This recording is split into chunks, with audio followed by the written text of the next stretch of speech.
Shalom, this is the 10th in the series of terms explained for our Introduction to Judaism and Long Distance Conversion class. These have to do with Passover and Shavuot, the two spring festivals. So first of all, Passover and Pesach. Passover is the English name, and that refers to pretty much the story of the angel of death that passed over the Jewish homes, the Israelite homes, for the plague of the firstborn. Pesach is the name of the festival in Hebrew, the name the Torah gives it. It's also the name of the special sacrifice offered on Pesach through the Second Temple period. Chametz. Chametz is leavened products. It's what's forbidden on Passover to consume or to own or to have in your house. It really is the 5 major grains, especially wheat, but the 5 grains that mix with water and then in the course of more than 18 minutes will leaven. That's why matzah is wheat, but it takes less than 18 minutes to make that unleavened bread. So any product that comes from that leavened bread is considered chametz. Now, Sephardic Jews consider it just that. Ashkenazic Jews add certain additional prohibitions like rice, corn, beans. Matzah is unleavened bread, and you can buy matzah in the store. You have to, for Passover, it has to say not only for Passover use or kosher for Passover, but that's what matzah is. Bidikat chametz.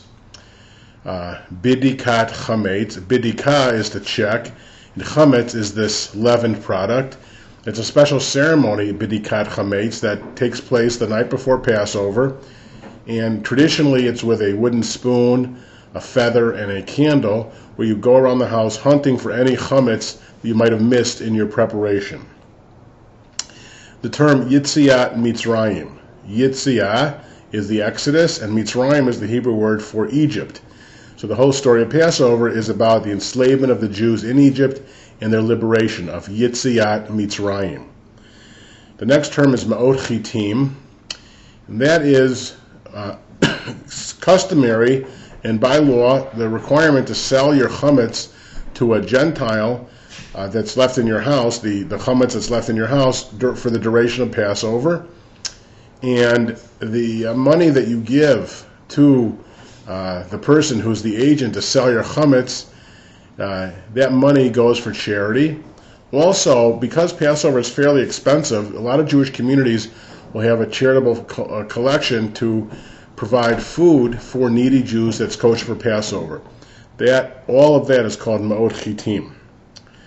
Now the Haggadah or Haggadah is the name of the book, the special book that is used on the Passover Seder, and that is the book that tells the story of the Exodus. It's filled with 14 or 15 different steps, and for those taking the course, the memorization exercises for this unit, this session, are the steps of the Seder, but the Haggadah tells the story. Plagues. Well, there are 10 plagues, the Torah tells us, that God sent to force Pharaoh to realize he shouldn't contest God's demand to let the Israelites go. The plagues are all recounted in the story. It begins with the Nile become bloody, and then frogs leaping out, and ends with the darkness throughout all Egypt, and then the death of the firstborn of the Egyptians. The Seder plate. I have a video on the Seder plate, a YouTube video, and the Seder plate is one of the primary items that is on the Seder table. It has 5 or 6 different aspects to it, and watch my video to know the details of what's on the Passover plate, or do the readings for the course. Then the next expression on this term list is Lashana Haba B'Yerushalayim, or Lashana Haba B'Yerushalayim HaBenuyah. Lashana means the year, Haba, next, B'Yerushalayim, in Jerusalem, and then some people add HaBenuyah, the rebuilt. And that is the age-old prayer that we should all be restored to Jerusalem and celebrate next year in Jerusalem, because that'll be a sign the Messiah is here. And since 1967, when the Jews in Israel captured the Western Wall and the holy sites back from the Jordanians, Jerusalem was reunited.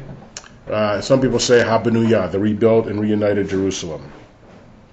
Sfirat HaOmer is the next term. The Omer is the 49-day period between the second night of Passover and the holiday of Shavuot. I have a YouTube on the Omer, O-M-E-R, and we count every day of the 49 days. And that the word Sfira is to count, and Omer is the name of this 49-day period. Now, Shavuot is the holiday that falls 7 weeks after Passover. Shavuot is the plural for the word Shavua, which means week. It's the Feast of Weeks. And in the Torah, it's an agricultural holiday. And I have a YouTube video on Shavuot.